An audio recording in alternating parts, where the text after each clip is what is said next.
देहाची मनाची सर्व कर्म बाजूला सारली जातात आणि वृत्ती एकाग्र होते, तेव्हाच अंतर मनातली वेणू ऐकू येते. नमो माय भाषा आणून ठेवल्या. बरोबर अशी पृथ्वी थरकाप झाला तिचा. पृथ्वीला कंप सुटला. भगवंताला जाणवलं. ती हळूच म्हणाली, प्रभू, अरे तुझ्या पायाला कोण टोचणार आहे? तुझे पाय चा स्पर्श मला होण्याकरता जन्मजन्मांतरापासून सगळ्यांच्या तुडवून घेते मी. मला लाखो लोकांना तुडवतात. काही वंदन करतात, काही माझ्यावर विष्ठा सुद्धा करतात, मलमूत्र विसर्जन करतात.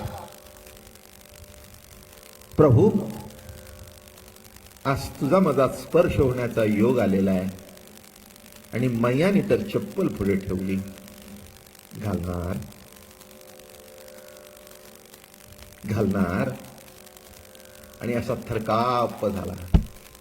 भगवान म्हणाला, मैया, अगं सगळे पोरं कशी चालतात, ते बरं दिसणार नाही सगळ्यात वावरताना. अरे कृष्णा, तुझ्या पायाला काहीतरी लागेल ना. मैया, माझा पाय लागावा म्हणून 1000 वर्ष तपश्चर्या करतायत. मैया, माझा पाय लागावा म्हणून 1000 वर्ष तपश्चर्या करतायत. माझ्या पायाला कसं काय लागेल?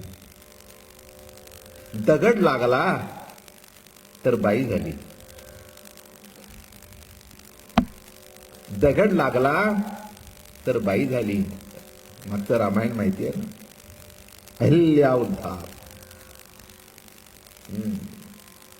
कसं होईल? मैया, डोक्यात काही आणू नकोस. असा तो वेणू, असा तो पितांबर, असा तो शेला. पीतांबर, पिवळं वस्त्र असं धारण केलेलं आहे, सुंदर, अलौकिक असं. ते कोणी मोबाईलवर बोलतंय का?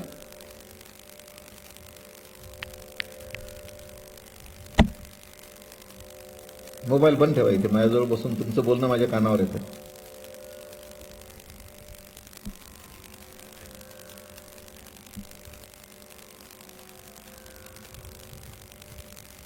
अधरी धरोन या वेणू, वेणू वाजविला कोणी नेणू. अधरावर वेणू धरून संगीत असं सुरू झालं की जन्मजन्मांतराची संगती लागली. लक्षात ठेवा मी काय म्हणतो ते. गोकुळामध्ये गोप होते, सर्व होते, पण फक्त गोपीला ऐकू गेला नाद. नाही का? सर्वांना कुठे आपली हाक ऐकू जाते? ज्याच्याकरता असते त्यालाच ते ऐकू जाते. एक महत्वाचा मुद्दा सांगतो.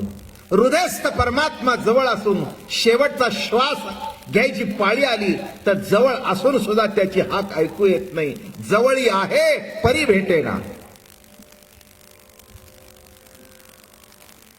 किती आश्चर्य आहे. जवळ असून हाक ऐकू येत नाही. का ऐकू येत नाही? तितका जिव्हाळा नाही, तितका प्रेमळपणा नाही. मला अशी उदाहरणं माहिती आहेत, सायन्समध्ये सुद्धा प्रूव्ह झालेली आहेत. एखादं मूल कुठेतरी काहीतरी अडचणीत असेल आणि ती आई हाक मारले तर ही कितीवर महिलावर तिला हाक येते. ती म्हणते एकदम, हो माझ्या बाळाला काहीतरी, अगं नाही का झालं, अहो काहीतरी झालं. मग दुसऱ्या दिवशी फोन येतो, कालता आम्ही म्हटलं ना तुम्हाला. माझं म्हणणं कळलं का? त्या बाईला त्या बाळाचं सतत चिंतन असल्या कारणाने तिथे सुखदुःखाची अवस्था निर्माण झाली की तिच्या ठिकाणी तो आवाज उठतो. हा तर हृदयस्थ परमात्मा आहे, त्याचा आवाज आपल्याला काय ऐकू येणार नाही. अधरी धरो निया वेणू, वेणू वाजविला कोणी नेणू. कोण वाजवतोय हे कळतच नाही. म्हणून गोकुळामध्ये वेणुगीताच्या माध्यमातून कुमार गोपिकांच्या बरोबर रासक्रीडा झाली. ते ऐकूनच त्या समाधानी होत्या. मी नेहमी सांगत असतो, 3 प्रकारच्या गोपिका होत्या. एक कुमार, एक वृद्ध आणि एक लग्न झाली. अशा 3 गोपी गोकुळामध्ये होत्या. कुमार गोपी अजून तसं काही नाही आहे. ऐकले तिने पती पती सुख, पण माहिती काय नाही. कुमार. दुसरी वृद्ध, तिसरी जी आहे की नाही, तिला असं वाटतं आपल्याला सगळंच कळलं. असेही परमार्थात लोक आहेत. कुठे जाता? रोज अगदी धावपळीत जाता. अगदी महाराजांची प्रवचन चालू होत. असं होय, आम्ही खूप ऐकलंय. कळलं का तुम्हाला? खूप खूप आम्ही किती किती किती. स्वतः तर यायचं नाही, ऐकलेलं काही नसतं, नाही का? काही ऐकलेलं नसतं म्हणून घरातली सुद्धा कोणी ऐकत नाही.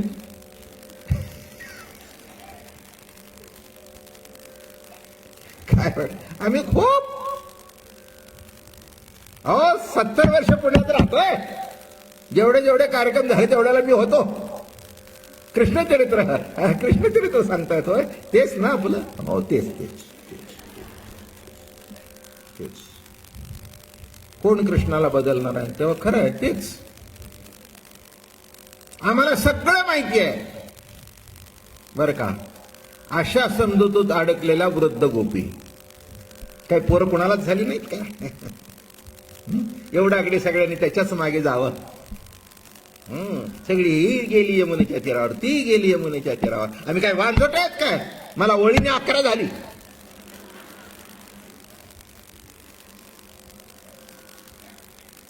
पूर्वीच्या गोष्टी.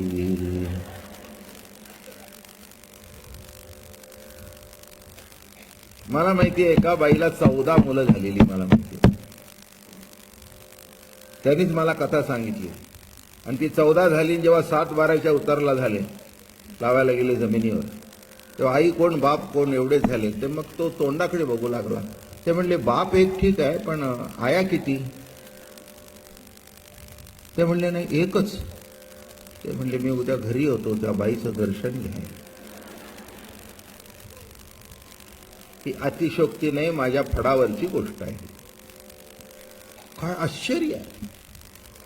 कशा करता सांगितलं मी? लक्षात घ्या. काय कृष्ण गीत आहे, काय कुमार आहे. वृद्धा मला माहिती आहे, मला माहिती आहे. याच्यातच सगळे अडकले, काहीच माहिती नसतं. कुमार वयात आली आहे नाही म्हणून माहिती नाही, पण ही जी लग्न झालेली आहे तरुण गोपी, ती सर्वामध्ये मुरलेली आहे. ती सर्वाचा उपभोग घेत आहे. म्हणून प्रवचन ऐकण्याकरता किमान वृत्तीने तरी तरुण असावं. तरुण त्याला म्हणावं ज्याला भोग घेण्याची इच्छा जागृत आहे. माहिती आहे, संपलं. काहीच माहिती नाही, पण इच्छा आहे सतत. काम, कामना, इच्छा, सतत इच्छा आहे. अजून ऐकावं, अजून ऐकावं, अजून बघावं, अजून करावं. हा जो आनंद आहे, ती तरुण गोपी बरं का. ती असं म्हणाली नाही की मला माहिती आहे. नाही म्हणाली. माहिती जरी असलं तरी खावंसं वाटतं. खादलेसे खावे वाटे. म्हणून या ठिकाणी यज्ञपत्न्यांच्या प्रसंगातून विवाहित गोपींच्या बरोबर रास घडला. गोवर्धन लीला घडली, ते वृद्ध गोपींच्या बरोबर घडली. संन्याशांच्या बरोबर सुद्धा रास घडली. रास कोणांच्या बरोबर घडली नाही असं नव्हे. रास म्हणजे मिलन आहे. रास म्हणजे ऐक्य आहे. मला सांगा, कुणाला असं वाटत नाही की आपल्या जीवनामध्ये ऐक्य व्हावं? प्रत्येकाला वाटतं. आणि हाच जीवनाचा मोठा भाग आहे. आणि म्हणून परमात्मा हा रसस्वरूप आहे. आणि बासरी वाजवायला सुरुवात केली. देह गेह कर्म सारोनी शेजे पहुडली निज समाधानी कृष्ण वेणू गीतये श्रवणी वृत्ती उचलली भेटी लागुनी ओ जीवी लागिले हरीचे ध्यान. वर्णन करतात काय घडलं.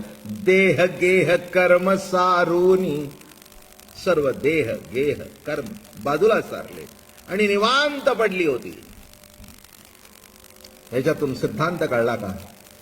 देहाची मनाची सर्व कर्म बाजूला सारली जातात आणि वृत्ती एकाग्र होते, तेव्हाच अंतर्मनातली वेणू ऐकू येते. इंग्रजी शब्द वापरू का नको. वर वापरतो. एक कॉन्शियस माइंड आहे आणि एक सबकॉन्शियस माइंड आहे. जरा थोडंसं ऐकण्याकरता म्हणून सांगतो, बस विशेष काही नाही.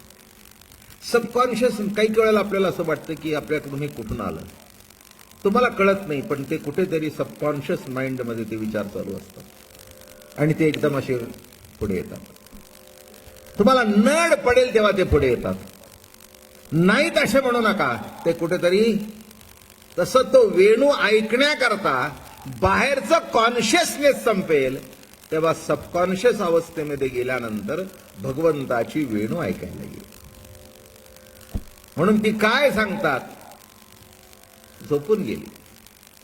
देह गेह कर्म सारोनी शेजे पहुडली निज समाधानी.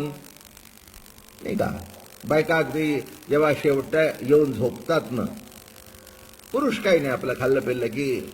म्हणून ही गवळणीची कथा आहे, पुरुषाची नाही, गोपीची आहे. पुरुष काय आपलं जेवण बिवण झालं, सबंध दिवस काम करून थकलेला असतो, काय पलंग बिलंग असेल तर चादर सुद्धा नीट घालत नाही, जरा बाजूला सारखून देते म्हणतात. मग ती म्हणते अहो काय हो तसेच झोपला का तुम्ही. पण ती तशी येत नाही. सगळं विरजण बिरजण लावून झाकून पाकून काय ओटा बिटा स्वच्छ करून सगळं व्यवस्थित करून झाकून पाकून, कुठे काही लोणच्याची बाटली उघडी लाई नाही ना, दहीचं विरजण काही झालं नाही ना, नीट नेटकी येऊन पडले बाय.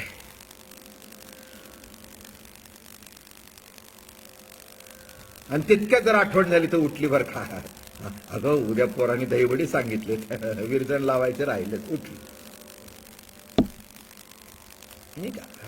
पण निस्ते केव्हा समाधानाने सर्व काम आता उद्याचं काही शिल्लक राहिलेलं आजचं संपलं, निजली. तसं देह गेह कर्म सारुनी शेजे पहुडली निज समाधानी. म्हणून या गेटच्या बाहेर सगळं सोडा, राहिलं साहिलं त्या गेटच्या बाहेर सोडा आणि निवांत येऊन बसा, म्हणजे इथली वेणू ऐकू येईल.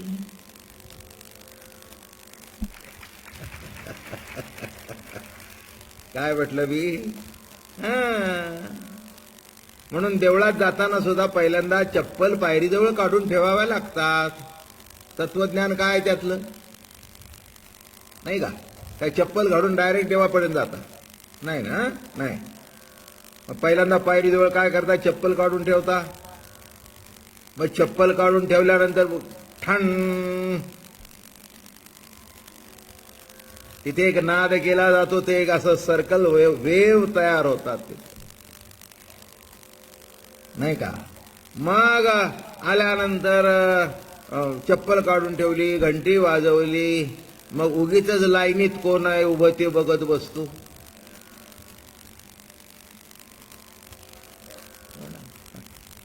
बाबूराव दिसतात, कधी दिसत नाही, आज कसे काय. तितक्यात गुरुजी म्हणले चला पुढे.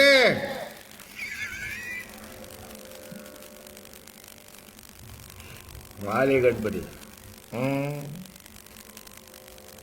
काय घडलं. देह गेह कर्म सारुनी नाही का. घर सुटलं, दार सुटलं, चप्पल सुटली, बुधवार पेठ सुटली, गल्ली सुटली, देवळाची पायरी विसरला, देऊळ विसरला, गणपतीला बघितलं आणि एकरूप होऊन वाकला. त्याशिवाय दर्शन होत नाही, नाही तर प्रदर्शन चालूच असतं. वाकण्याचं प्रदर्शन चालूच असतं, पण दर्शन तेव्हा घडतं पंच ज्ञानेंद्रिय, पंच कर्मेंद्रिय, मन, बुद्धी हे एक रूप होऊन जेव्हा वाकली जातात तेव्हा ते दर्शन घडतं. म्हणून सांगतायत शेजे पहो निज समाधानात अगदी आनंदात. काय नवरोजी घोरतायत. हीच आपलं चांगलं चाललंय. आज जेवण चांगलं झालं बरं का. पोरं अगदी मस्तपैकी जेवली, मालक पण जेवले.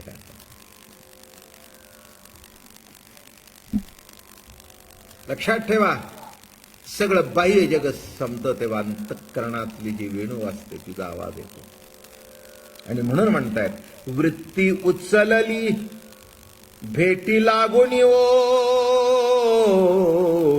जीवी लागिले हरीचे ध्यान. जीवाला कोणाचं ध्यान लागलं? हरीचं ध्यान लागलं. आपल्या जीवनामध्ये काही भाग हरी आहे. 90% नव्हे, 95% नव्हे, 99% संसार आहे. 1% कुठेतरी हरी आहे. काही हरकत नाही, चांगलं आहे, तेवढं आहे तरी काय. अर्थात बुक्का काही सगळ्या तोंडाला फासायचा नसतो.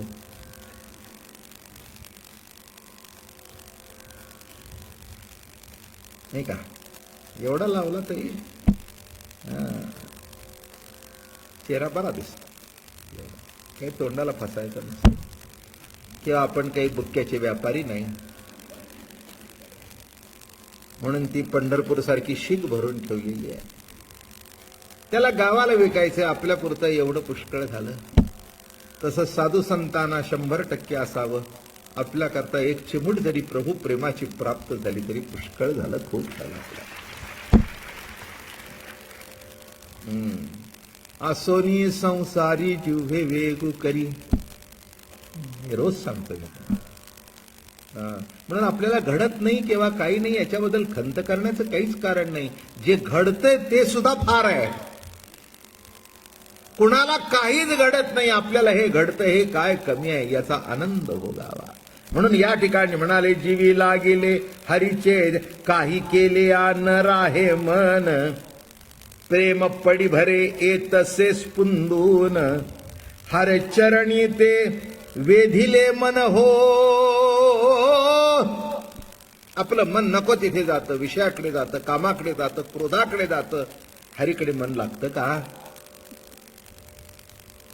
हरीने हरिले माझे चित्त,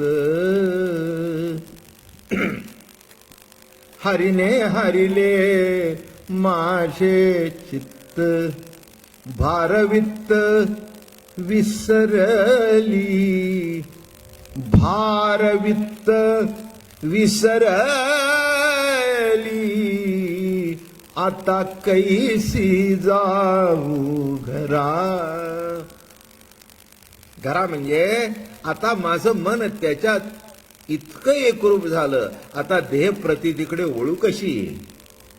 आता कैसी जाऊ घरा, बरा नव्हे लौकिक, आता कैसी जाऊ घरा. हरीने माझे हरिले चित्त. आता एकदा त्यांनी चित्त हरल्यानंतर काही घरी जाण्यात तरी काय अर्थ आहे का? अहो, त्या संसारात तरी काय अर्थ आहे का? मन गाव फिरतंय ना आपलं उगीच तिथे काहीतरी करत राहायचं काही अर्थ नसतो, काही अर्थ नसतो. तसं संसारामध्ये आहे, नुसतं प्रभूचं इकडे तिकडे काहीतरी भजन करतोय. नाही नाही नाही नाही, नुसती ती कृती होते, भक्ती होत नाही. त्या कृतीमध्ये जेव्हा प्रेम रस ओतला जातो, भक्ती रस ओतला जातो, तेव्हा ते अलौकिक परमार्थ होत असतो. म्हणून महाराज म्हणाले लाज सांडोनी चाले निर्लज्ज, सासू सासऱ्यासी नाही मज काज, माया माहेर अंतरले सहज, हरिचरणी तो वेधिले निज हो. काय म्हणताय? लाद एक लक्षात घ्या तुम्ही, परमार्थामध्ये निर्लज्ज झाल्याशिवाय परमार्थ होत नाही. व्यवहारात होऊ नका. रोजच्या जीवनामध्ये निर्लज्ज झाला तर आयुष्यातून उठायची पाळी येईल. परमार्थामध्ये निर्लज्ज झाला तर प्रभू तुमचा स्वीकार करायला तयार आहे. एक लक्षात ठेवा, कुठेतरी ह्या मर्यादा सगळ्या आहेत. काय संसारिक जीवनामध्ये निर्लज्ज होऊन जमेल का? नाही जमणार, नाही जमणार. काय किती जरी तुम्हाला माझं प्रवचन आवडलं सगळ्यांना, पण प्रवचन संपल्यानंतर घरी जायलाच पाहिजे. इथे बसून जमेल का? नाही जमणार. ऐकलं, 1 तास आनंद मिळाला, तो 1 तास पुढच्या येईतोपर्यंत भोगा. राहून जमणार? मला तरी बसायला जमेल का? नाही. माझं सांगणं तुम्हाला आवडतं आणि मला सांगायला आवडतं, तरी 1 तासापेक्षा मी जास्ती बोलू शकत नाही. ती कुठेतरी मर्यादा आहे. म्हणून या ठिकाणी महाराज म्हणाले, लाद सांडोनी झाले निर्लज्ज. एक ओवी सांगू का? निर्लज्ज करिता हरी कीर्तन चारी मुक्ती चरण वंदिती. निर्लज्ज करिता हरी कीर्तन. नमो माय भाषा.